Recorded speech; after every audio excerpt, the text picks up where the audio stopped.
Bonjour et bienvenue à vous dans cette émission de la Web TV d'Actu Nautique.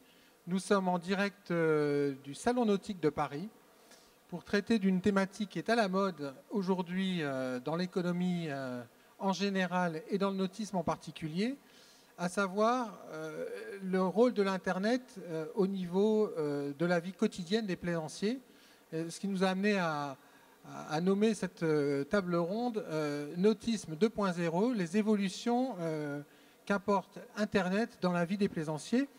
Je reçois pour cela 4 représentants de sociétés emblématiques du web et du nautisme. 4 entreprises qui sont bien connues, certaines qui sont jeunes mais qui ont déjà fait parler d'elles, d'autres qui sont déjà beaucoup plus anciennes et à l'ère de l'Internet, 4 ans, c'est déjà un siècle. Donc pour cette émission, je reçois tout d'abord à ma gauche Antoine Perrault de vogueavecmoi.com.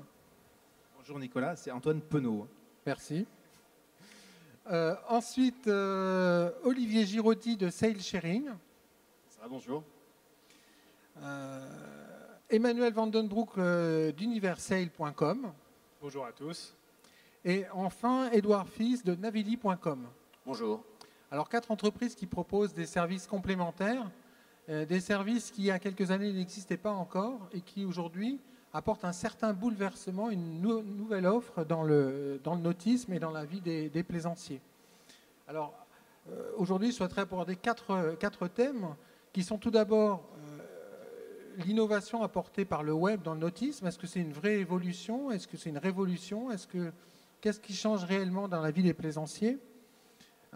Ensuite, voir à qui cela s'adresse. Est-ce que ces services sur Internet sont réservés à des geeks ou est-ce qu'au contraire, ils sont accessibles à tous? Et enfin, voir si ces services fonctionnent réellement. On a tous en mémoire l'utilisation de services par Internet qui se soldent par des billets d'avion qui ne fonctionnent pas en arrivant au comptoir d'Air France un matin très tôt.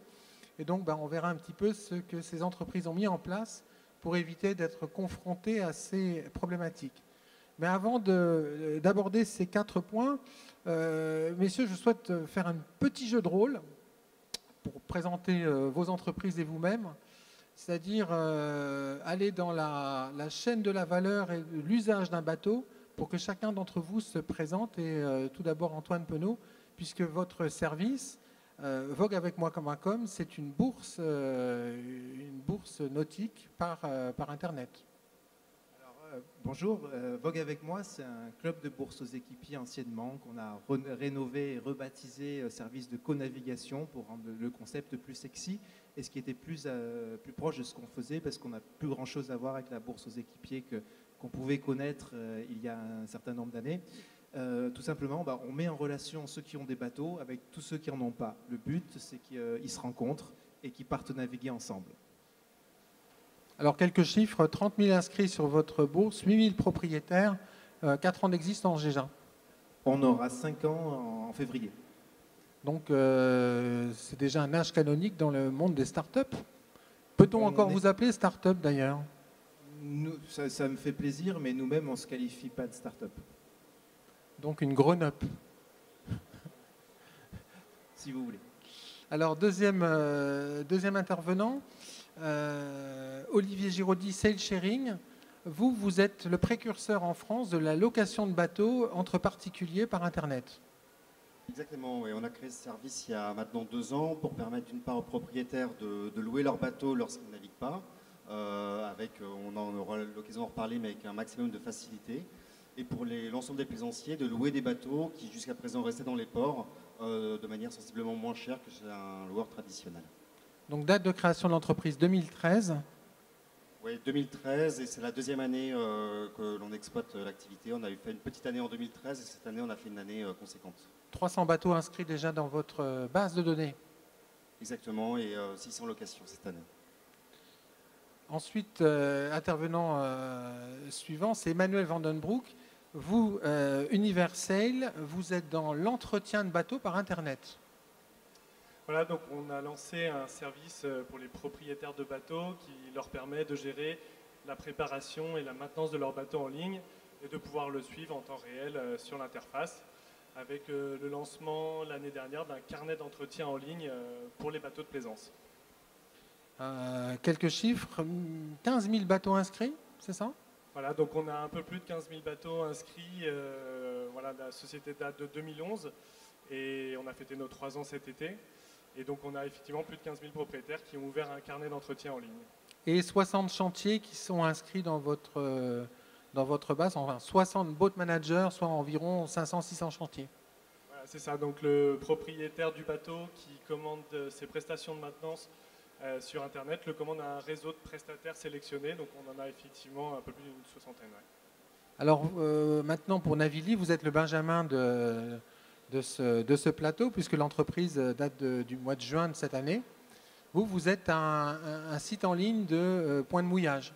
Exactement, donc bonjour, nous, avec Navili, en fait, on a créé un outil communautaire de partage des zones de mouillage entre tous les navigateurs français et internationaux. Et le principe est de permettre aux gens de partager des critères de sécurité sur les mouillages, comme par exemple la protection contre le vent et la houle, mais aussi des photos, donc avec un caractère un peu plus touristique ou un peu plus visuel qu'une simple protection.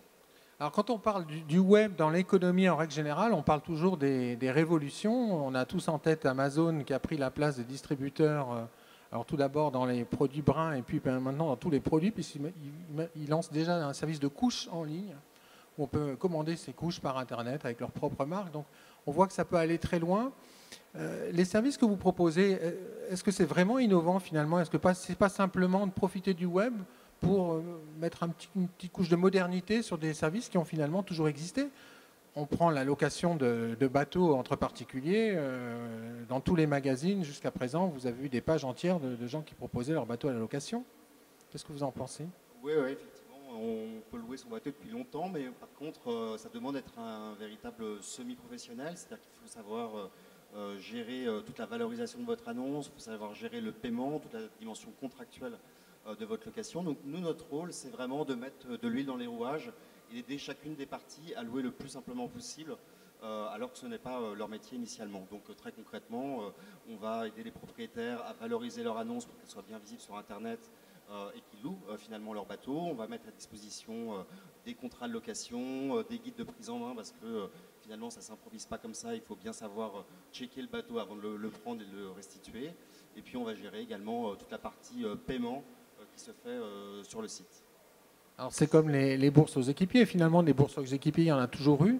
Les gens ont toujours, dans certains cas, fait du bateau stop. Qu'apporte Internet concrètement?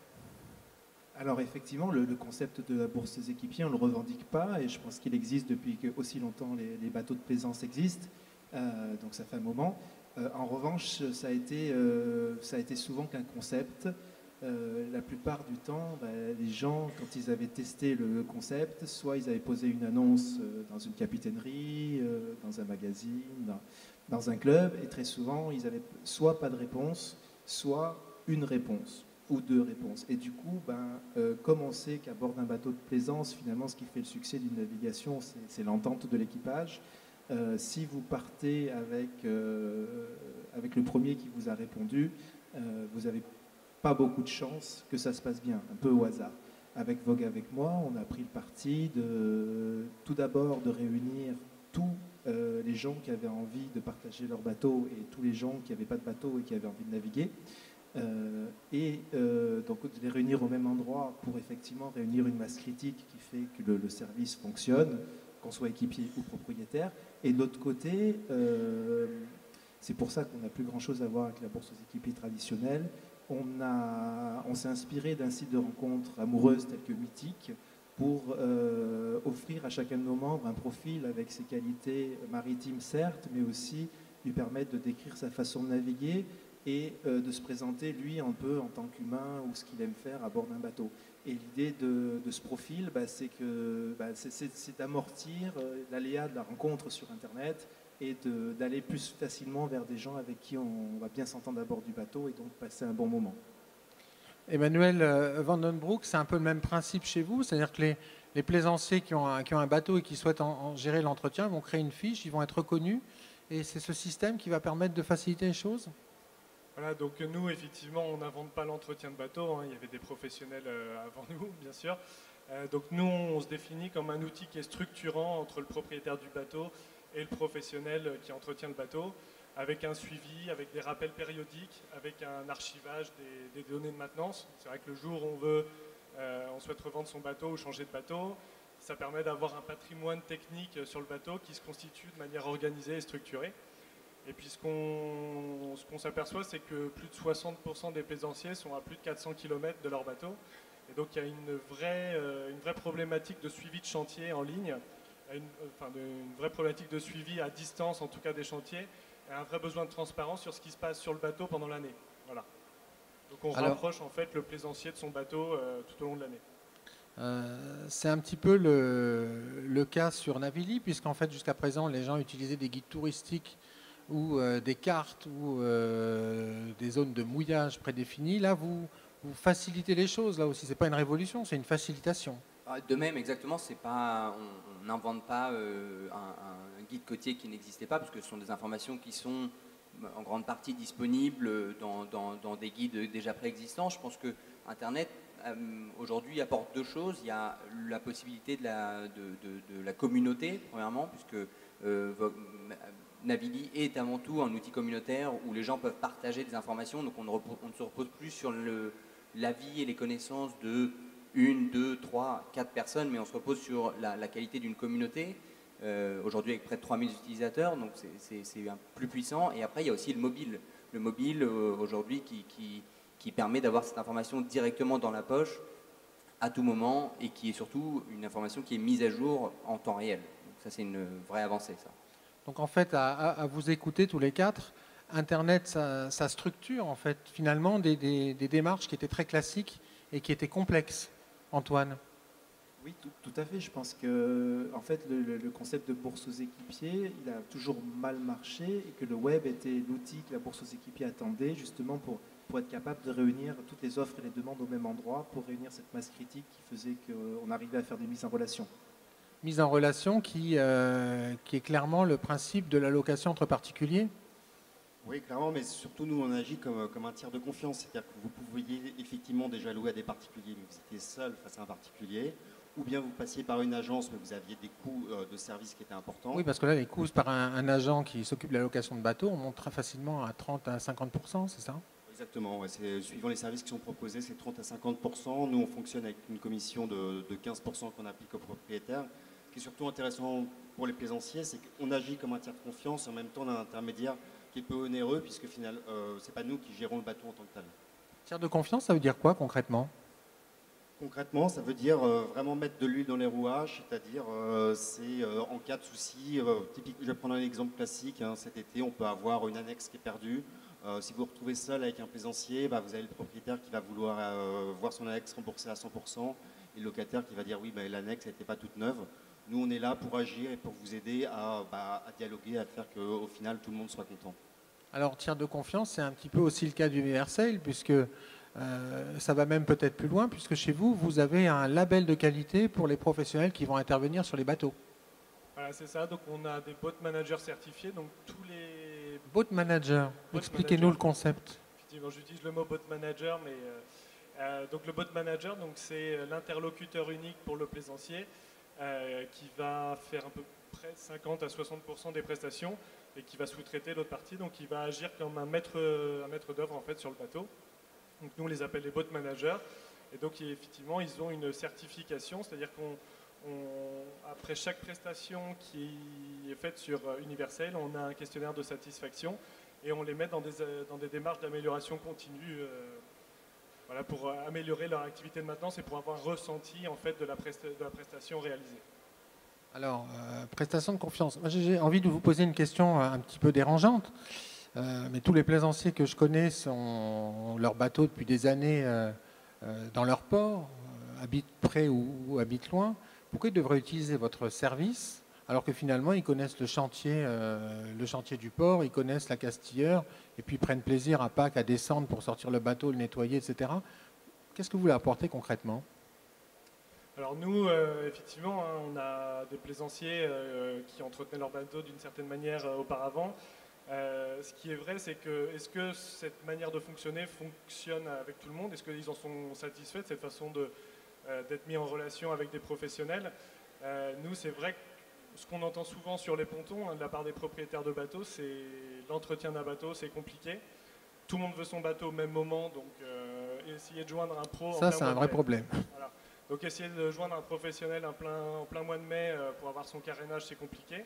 Donc nous, ce qu'on apporte avec Universail, c'est donc une interface en ligne, mais c'est aussi une méthodologie d'entretien.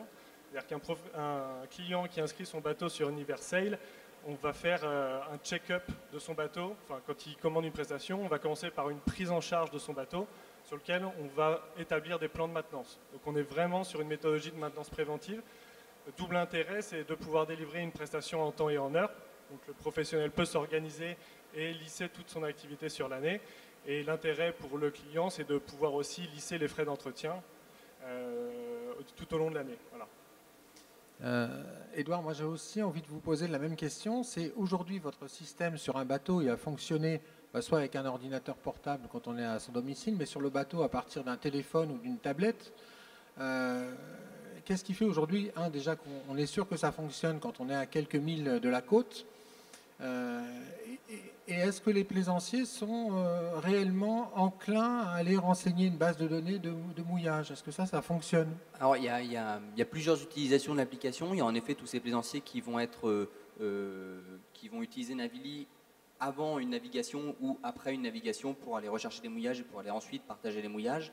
Et puis, il y a toute une partie de la population qui l'utilise directement pendant la navigation, donc le mouillage le soir d'avant ou à midi, afin de trouver le bon mouillage pour la soirée. Et c'est ça qui attire un peu les plaisanciers, c'est le fait que ça soit dans la poche. L'autre question sur l'utilisation au bord des côtes, c'est une question qu'on nous pose souvent. C'est vrai que les gens ne font pas attention quand ils naviguent s'ils ont en effet du réseau ou non.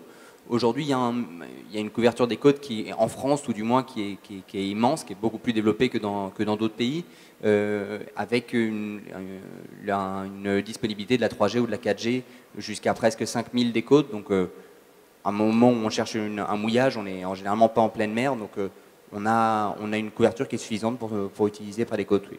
Olivier Giraudy, pour en revenir à la location entre particuliers, on a tous un beau-frère, un cousin ou soi-même propriétaire de bateau. Et un propriétaire de bateau, c'est quand même quelqu'un qui est assez maniaque. Il ne faut pas mettre les pieds à droite, il ne faut pas s'asseoir comme ça, il ne faut pas toucher ce bouton. Qu'est-ce qui fait aujourd'hui qu'on est prêt à louer son bateau à n'importe qui, alors qu'on n'accepte pas ça de sa femme quand elle monte à bord de son bateau? Parce que c'est ça quand même la vraie question. C'est une question effectivement aussi de taille de marché. Il faut juste avoir en tête, en France, vous avez à peu près 200 000 places de port de bateaux de plaisance. On ne vise pas à être hégémonique et à convaincre tout le monde. Si on en convainc même 1%, on sera content de notre activité. Ce qu'il faut voir, c'est d'abord le propriétaire choisit son locataire. Ça, c'est une vraie différence par rapport au système de la gestion locative. Donc il y a bien ce sentiment affinitaire qui rentre dans notre offre.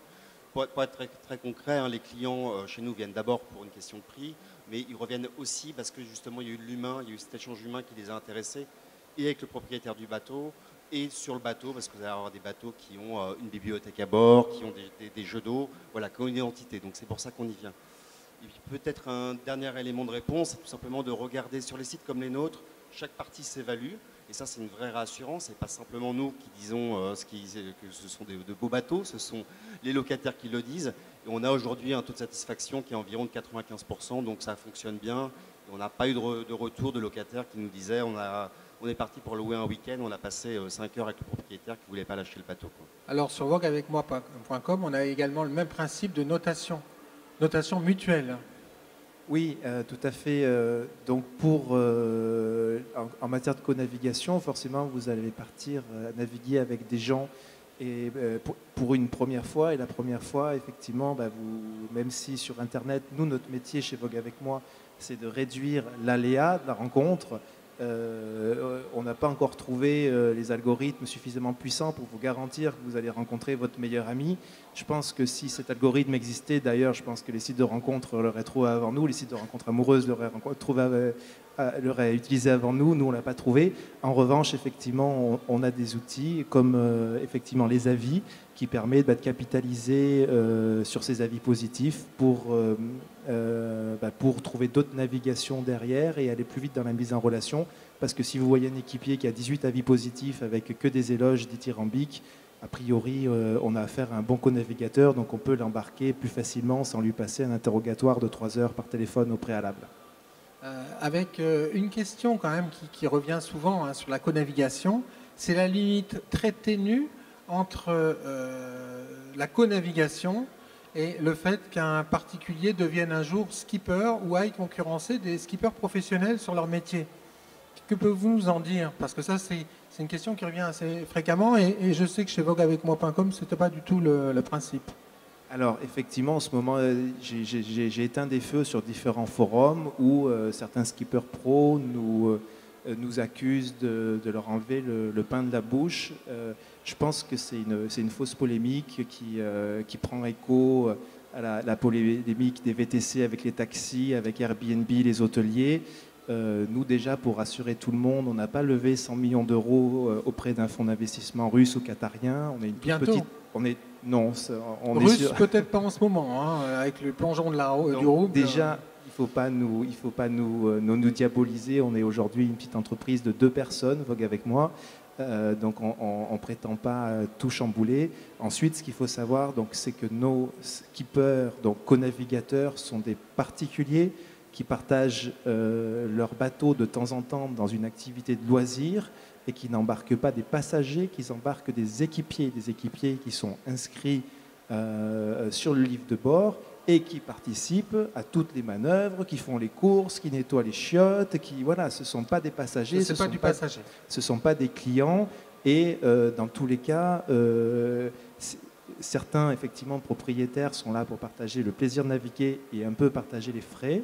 Nous, on a une éthique, on a une formule en fait qu'on donne, que je ne vais pas vous donner là, qui est un peu technique pour déterminer le maximum, déterminer une limite à laquelle il ne faut pas dépasser pour ne pas risquer effectivement de rentrer en concurrence avec des skippers professionnels, etc. Mais bon, dans tous les cas, nos propriétaires font ça quelques fois par an. Si à la fin de la saison, quelqu'un qui aurait beaucoup navigué, il aurait encaissé 1 000 euros de participation aux frais sur des bateaux qui coûtent 10 000 ou 15 000 euros par an. Rapidement, on voit que nos propriétaires n'en font pas une activité professionnelle. Alors Olivier Giraudy, on a un peu la même question sous-jacente avec sail sharing, donc la location entre particuliers de bateaux, notamment en France, État totalitaire au niveau de la fiscalité. C'est que quid de la fiscalisation des rentrées financières des gens qui louent leur bateau? Qu'en est-il? Est-ce qu'il y a des textes de loi qui décrivent ça? Est-ce que ça rentre au niveau de l'impôt sur le revenu? Comment ça se passe?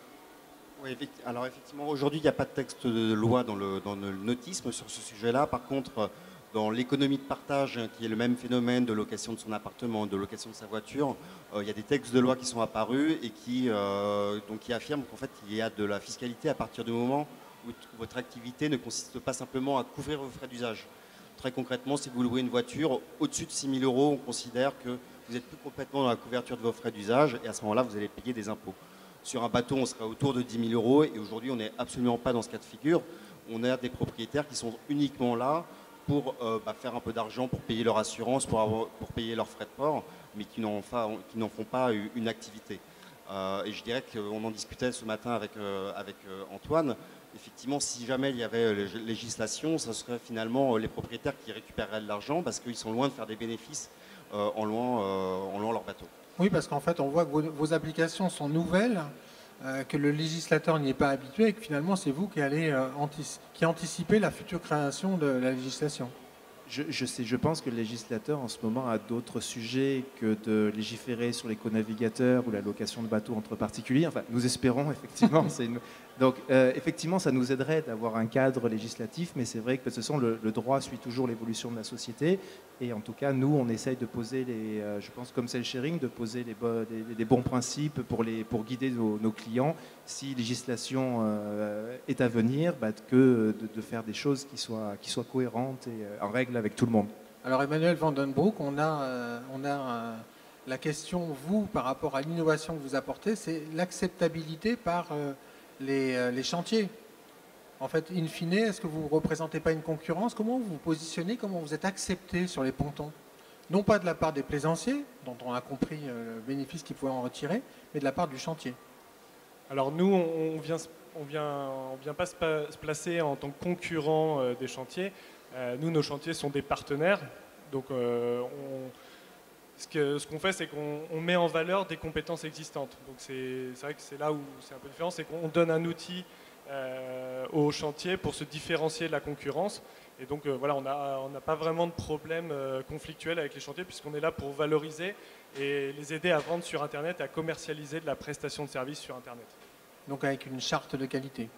Voilà, donc on a effectivement une charte qualité et puis on a une méthodologie, c'est-à-dire que quand on commande une prestation sur Universale, on a une fiche intervention qui est créée sur laquelle le plaisancier et le professionnel va pouvoir échanger. On va avoir des photos des prestations terminées et puis il va y avoir un pilotage des deadlines qui sont respectés. Voilà. Alors vous, chez Navili, le bouleversement que vous apportez au niveau de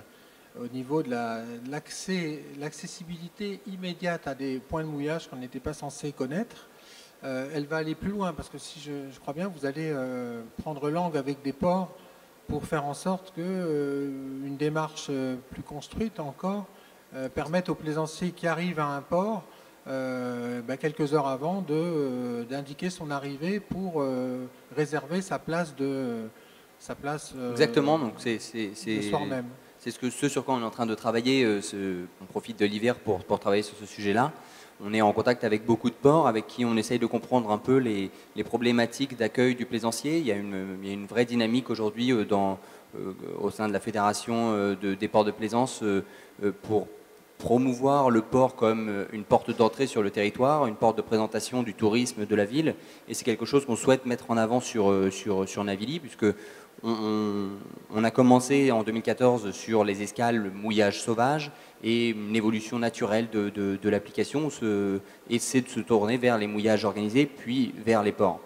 Donc un des gros avantages du mobile, on va retourner sur le mobile, c'est le fait que c'est dans la poche. Donc un plaisancier qui arriverait dans un port pourrait par exemple faire une demande d'escale dans ce port auquel le port pourrait répondre par la positive ou la négative et en ayant accès à toutes les informations du plaisancier, bien évidemment. Oui, donc là, on voit que ça facilite effectivement grandement la navigation et ça évite de se pointer trop tard et de faire la queue ou trop tôt et dans ce cas-là de perdre son après-midi de navigation. C'est un moyen aussi de réduire les risques à l'entrée du port en évitant d'avoir 10 ou 12 bateaux qui sont en train d'attendre une place, qui sont en train de tourner à l'entrée du port avec les risques que ça comprend, bien évidemment. Alors tous ces services, on voit qu'ils sont innovants, on voit que ça chamboule des univers qui étaient un petit peu figés depuis longtemps parfois, mais est-ce qu'in fine, ils ne sont pas réservés à une portion congrue de plaisanciers, des geeks qui sont sur leurs tablettes, qui sont sur leurs ordinateurs, et finalement pas le plaisancier réel, parce qu'il y a encore un chiffre qui est factuel et qui est réel en France, c'est que l'âge moyen du plaisancier, il est supérieur à 55 ans, propriétaire de bateau. Donc, globalement, est-ce que vous vous adressez déjà à tous les plaisanciers? Est-ce que ces services s'adressent aussi bien à un plaisancier âgé qu'à un plus jeune? Mais est-ce que ce n'est pas non plus très voileux? Antoine Penaud. Il y a pas mal de questions dans la tienne. Tout d'abord, sur effectivement la question de l'accessibilité à la technologie, c'est une vraie question. Puisqu'il y a une bonne partie de nous, si on n'aurait jamais eu 8000 de propriétaires de bateaux si on n'avait pas tous les propriétaires de bateaux retraités, parce que nous, les propriétaires de bateaux retraités, ce sont les premiers utilisateurs de notre service. Donc, comment on a répondu au problème? Et en fait, dans ce segment de... 8000 propriétaires, hein? Oui. Dans ce segment de clientèle, en fait, on a effectivement deux générations. Il y a ceux qui ont à la fin de leur carrière professionnelle, bifurqués avec Internet, au boulot, etc. Et eux qui sont passés sans souci. Et puis il y a des gens qui sont passés avant ou qui étaient dans des métiers techniques où ils n'étaient pas confrontés à l'informatique et qui ne sont pas passés. Alors chez nous, comment on répond à ce problème-là? On ne laisse pas nos clients dehors parce qu'encore une fois, on a besoin des retraités. C'est la majorité de nos propriétaires de bateaux sur Vogue avec moi. On a une hotline, on répond au téléphone. On a un numéro fixe sur lequel on répond à nos clients du lundi au vendredi et on les aide à leur expliquer le fonctionnement du site, et dans les cas les plus désespérés, on leur prend leur annonce et on publie leur annonce, on remplit leur profil à leur place, et on a même 2 clients qui n'ont pas Internet chez eux, et dans ce cas-là, on a mis leur numéro de téléphone dans l'annonce et on a mis indiqué ne surtout pas envoyer de message, je n'ai pas Internet. Et donc, ces 2 clients qui ont renouvelé leur cotisation cette année, donc il faut croire qu'ils étaient heureux. C'est de l'Internet sans ordinateur, les Américains n'y sont pas parvenus, les Chinois peuvent pédaler, ils n'y arriveront pas non plus. Donc là, c'est très fort. Mais un service avant tout voile quand même pour l'instant. Oui, alors puisque de toute façon les bourses aux équipiers c'était clairement la voile. Effectivement, aujourd'hui Vogue avec moi c'est 80% voile loisir, ce qu'on appelle chez nous voile loisir, c'est tout ce qui n'est pas régate, donc on a 10% régate, et après les 10% qui restent se partagent entre la pêche en mer et la croisière ou la sortie journée en bateau à moteur. Alors, tout à fait. Sail sharing, vous c'est la voile ou moteur? C'est les deux. Et puis quel type de plaisancier? Qui est prêt aujourd'hui à mettre son bateau chéri en location? Alors là-dessus, il n'y a pas de segment clair heureusement pour nous. C'est-à-dire qu'on retrouve tout type de bateaux sur la plateforme. On a des Pogo de 2014 qui se sont inscrits récemment. Vous allez retrouver des arpèges, des muscadets qu'on a beaucoup loués cette année. Donc on reflète la diversité de la flotte en France. Et tous ces bateaux-là trouvent de la demande en face. Pour répondre à la première partie de la question, c'est très proche de ce que disait Antoine, c'est-à-dire qu'on n'a pas tellement une segmentation en termes d'âge, c'est plutôt une segmentation entre les gens qui ont pris le virage Internet ou non. Et vous avez des gens qui aujourd'hui qui ont 40 ans, qui n'ont pas forcément pris le virage Internet. Et à ce moment-là, de la même manière, on a du service clientèle, y compris samedi et dimanche, c'est self-sharing. Et vous avez des retraités qui utilisent beaucoup de tablettes, qui sont technophiles, il n'y a aucun souci, ça fonctionne bien. Par contre, ce qui est intéressant pour nous, c'est que là, on parle de la clientèle actuelle, mais ce qui nous intéresse, c'est de refaire venir aussi des jeunes sur le marché. Et pour ça, proposer des solutions moins chères, ça leur permet de naviguer, même quand on est étudiant, avec une bourse qui est réduite. Et puis, c'est aussi tout le phénomène du passage de l'économie de propriété à l'économie d'usage. Vous pouvez également acheter un bateau, mais en sachant dès le début que vous allez le louer, parce que vous avez envie de pouvoir profiter de votre bateau également ailleurs. Et donc, à votre tour d'être un locataire sur une autre zone. Alors vous, comment se caractérise la clientèle d'Univers Sail? Vous avez 15 000 bateaux, donc j'imagine, et puis pas forcément que des bateaux français d'ailleurs. Voilà, donc nous, notre segmentation, on a 50% moteur, 50% voilier, ce qui n'est pas forcément le reflet de la clientèle, c'est plutôt 80% moteur, 20% voilier en France. Donc aujourd'hui on est à 50-50, et puis effectivement on a une clientèle étrangère assez importante, donc des Anglais, des Allemands, des Suisses qui ont leur bateau en France, qui viennent profiter de leur bateau 15 jours et qui veulent que quand ils arrivent sur leur bateau ça tourne. Et l'âge pour nous en tout cas dans notre clientèle, l'âge n'est plus vraiment une barrière. C'est vrai qu'avec l'arrivée des smartphones et puis aujourd'hui je crois que c'est 70% des plus de 65 ans qui ont déjà commandé sur Internet, que ce soit sur Voyage SNCF, que ce soit pour des virements bancaires. Donc c'est vrai qu'on a ces leviers-là aujourd'hui, ces barrières qui sautent au fur et à mesure, et c'est plus vraiment un problème. Mais par contre, je rejoins Antoine Penaud sur le sujet du téléphone. Le téléphone reste important. Avant que je clique sur commander mon carénage sur universel.fr, en tout cas, la première commande, on a régulièrement un appel. Est-ce que je clique? Est-ce qu'il y aura vraiment un carénage de mon bateau qui sera fait derrière? Par qui? C'est vrai qu'on ne confie pas forcément son bateau sur Internet. Donc c'est pour ça que la rencontre aussi avec le professionnel en réel est importante. Donc voilà, on n'est pas en... Voilà, le téléphone est important. Oui. Alors chez Navili, vous n'êtes pas encore confronté à ça, puisque vous êtes un pure player. Et pour l'instant, vous en êtes à la constitution de la base des mouillages, en fait. Encore, exactement. Donc on n'a pas, on a déjà une certaine segmentation. On sait qu'on a une majeure partie de nos utilisateurs qui sont des voileux avant d'être des gens qui naviguent au bateau à moteur.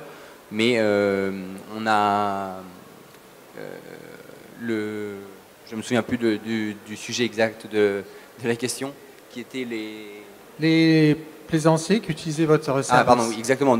On s'est confronté à des plaisanciers plus âgés. Ça a été nos premières questions ont été est-ce qu'ils sont équipés de smartphones et de tablettes à bord de leur bateau, puisque forcément les jeunes sont plus facilement équipés que les personnes plus âgées. Mais en étant nautique l'année dernière et en faisant un peu le tour des rayons, on s'est très vite rendu compte en parlant aux plaisanciers que tout le monde était équipé soit d'un iPhone, soit d'un iPad, soit même des deux.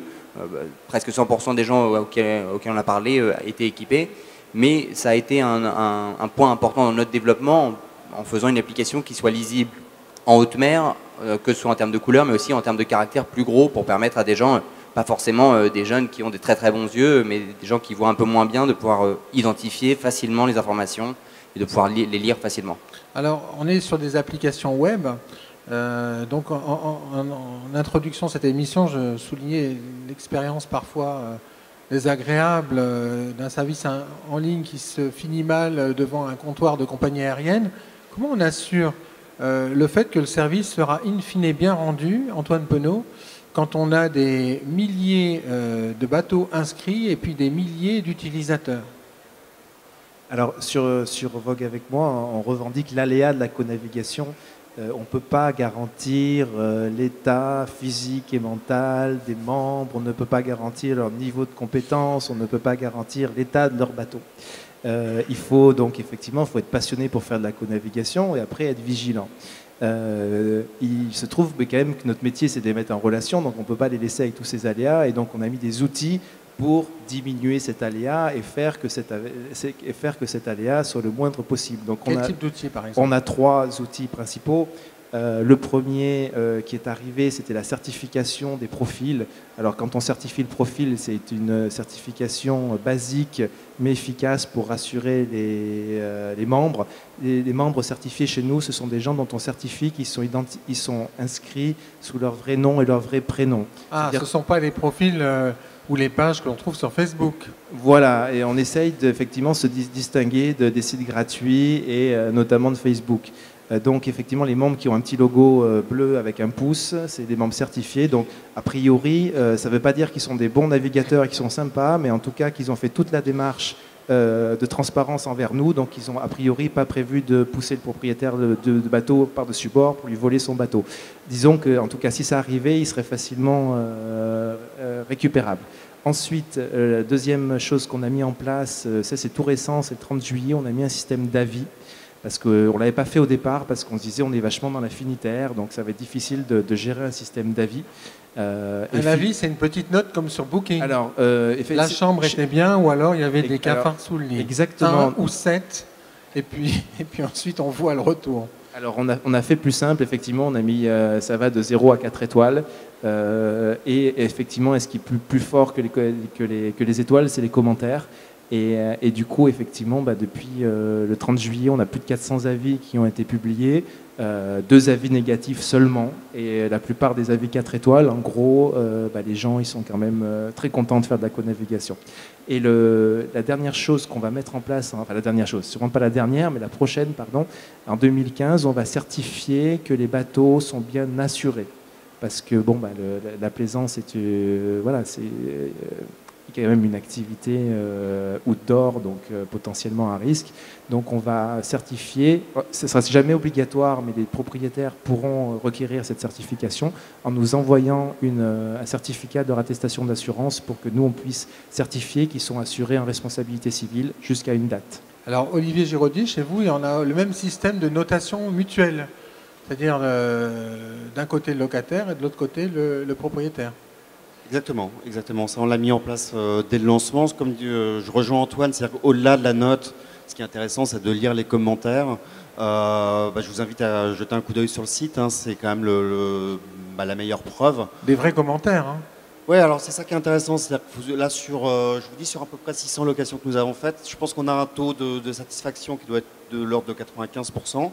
par contre, et c'est aussi rassurant pour nous, par contre, on a 1 ou 2 bateaux qui ont été mal évalués, et donc ça nous permet, nous, après, de retourner voir le propriétaire en disant qu'est-ce qui s'est passé, et de faire en sorte que ça se passe mieux la prochaine fois. Alors, Juste pour compléter cette réponse, en amont quand même, on n'a pas vocation à aller visiter l'ensemble des bateaux, mais c'est bien là qu'on agit comme tiers de confiance. On appelle systématiquement les propriétaires qui viennent de s'inscrire, et on fait de la pédagogie avec eux. Alors, je vous prends un exemple très simple, mais on sait tous qu'une fusée de détresse qui est périmée depuis 6 mois, elle fonctionne. Le problème, c'est qu'en location, ça ne peut plus fonctionner, ça. Donc, on sensibilise sur ce type d'aspect-là. Vous naviguez avec votre femme et donc vous avez 2 gilets de sauvetage à bord. Si vous louez votre bateau à 5 personnes, il faut bien penser en avoir 5. Voilà, ce type de détail-là, mais qui fait réellement la différence par rapport à un site comme Le Bon Coin où vous êtes isolé par rapport à par rapport à un particulier. Alors vous, chez Universal, Emmanuel Vandenbroek, comment vous procédez pour que le client soit content? Alors nous, effectivement... Il y a un système de notes? Alors il y a un système de notation, mais qui reste chez nous, entre guillemets. C'est-à-dire qu'à la fin de chaque prestation, on a un questionnaire de satisfaction qui est envoyé au propriétaire du bateau. Les gens y répondent? Les gens y répondent souvent. Moi, je reçois souvent des questionnaires de satisfaction après la révision de ma voiture. Je réponds jamais. En tout cas, quand ils sont pas contents, en général, ils répondent, ça c'est sûr. Mais ça, on en tient compte. Alors, ce qui est important, c'est dans une enquête de satisfaction, c'est que le propriétaire se sente écouté. Donc si on a un problème, en tout cas l'interface nous le dit assez rapidement. Et puis la deuxième chose qu'on a mis en place, nous, chez Universal, on a un tableau de bord de notre côté avec des indicateurs qualité, mais aussi on a un indicateur sur le temps de délai de réponse à des commandes, le temps de chargement des devis, le temps de délai de réponse à des messages. Donc on a un tableau de bord qui permet de suivre en tout cas la satisfaction et la qualité de la prestation de nos artisans. Est-ce que ça veut dire que vous autorisez à un moment donné à exclure un chantier au sujet duquel vous auriez trop de plaintes? Alors oui, effectivement. Dans votre charte qualité? Effectivement, si on se rend compte que le professionnel ne respecte pas les critères qualité, c'est vrai que dans une création d'entreprise, ça nous est arrivé de nous tromper. Hein.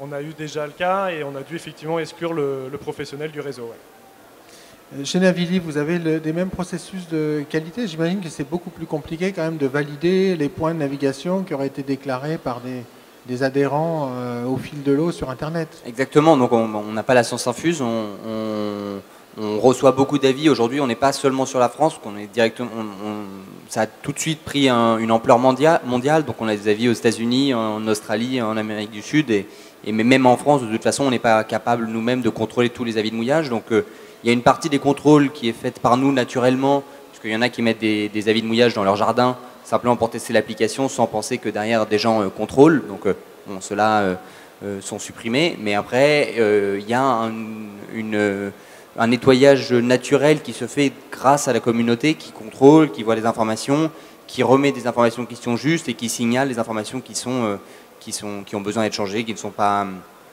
justes. Il y a un point qui est important, c'est que de toute façon, c'est toujours des informations subjectives.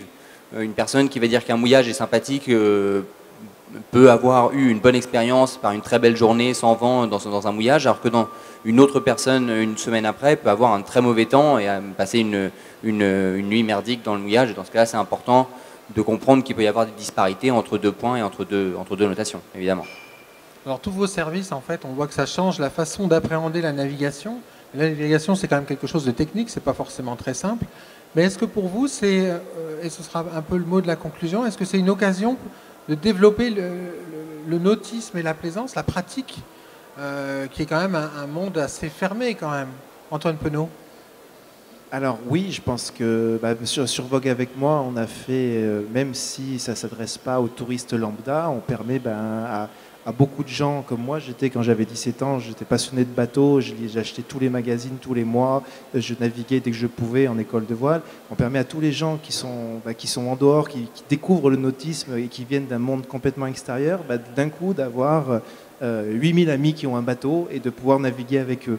Donc c'est vrai qu'on a beaucoup de gens qui ont découvert le bateau avec nous, qui ont accroché, qui sont partis en école de voile vraiment apprendre, parce qu'en co-navigation, vous allez faire du bateau, mais pas vraiment apprendre, et qui sont revenus derrière pour l'expérience, et on a certains qui ont découvert grâce à nous et qui achètent des bateaux.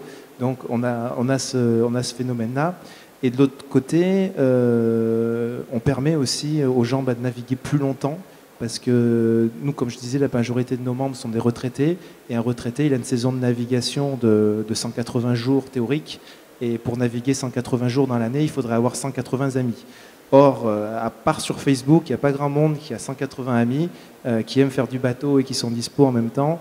Donc, nous, nos retraités, grâce à Vogue, ils trouvent tout un tas de gens pour continuer à naviguer. Et je pense que pour le nautisme, de manière générale, des bateaux qui naviguent plutôt que des bateaux qui ne naviguent pas, je pense que c'est bon pour toute l'industrie du nautisme et pour le nautisme en général. Est-ce que c'est un peu la même chose qu'on voit avec la location entre particuliers, le fait que finalement on puisse faire en sorte que son bateau coûte moins cher? Est-ce que ça, pour vous, c'est un déclencheur, un facilitateur pour inciter les gens à faire plus ou à y aller en fait dans la plaisance?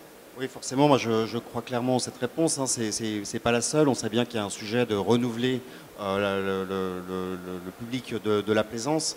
Effectivement, on propose un des modèles possibles qui est de naviguer moins cher.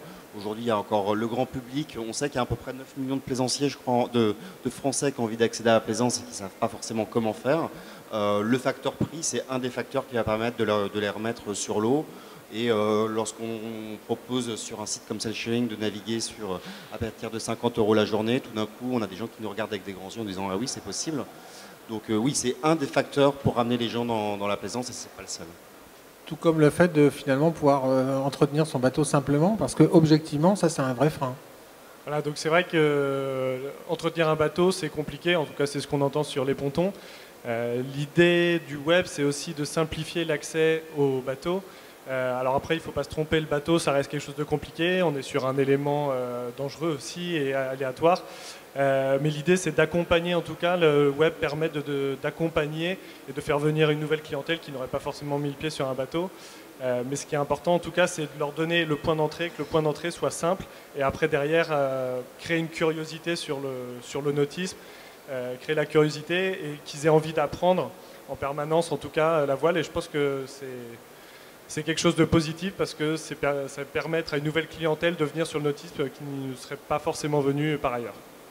Même constat chez Navili Je vais rejoindre mes collègues. C'est en effet quelque chose de très important, le fait de donner l'information plus facilement, de rendre parfois la plaisance plus fun, moins guindée. C'est la plaisance à ses codes, c'est en effet pas simple d'être en bateau, ça peut être très compliqué, la gestion, la navigation. Aujourd'hui, avec Navili, on souhaite le rendre un peu plus simple, une information plus digeste, mais on sait très bien aussi qu'on ne peut pas se soustraire à tout ce qui existe déjà. C'est une information en plus qui peut être parfois plus agréable et plus fun en navigation. Donc un peu plus pour tout le monde. Donc un peu plus pour tout le monde, ce sera le mot de la fin. Merci messieurs d'avoir participé à cette émission. Merci à vous. Et puis je vais inviter le public à poser des questions. Si vous en avez, n'hésitez pas. Merci. Merci Nicolas.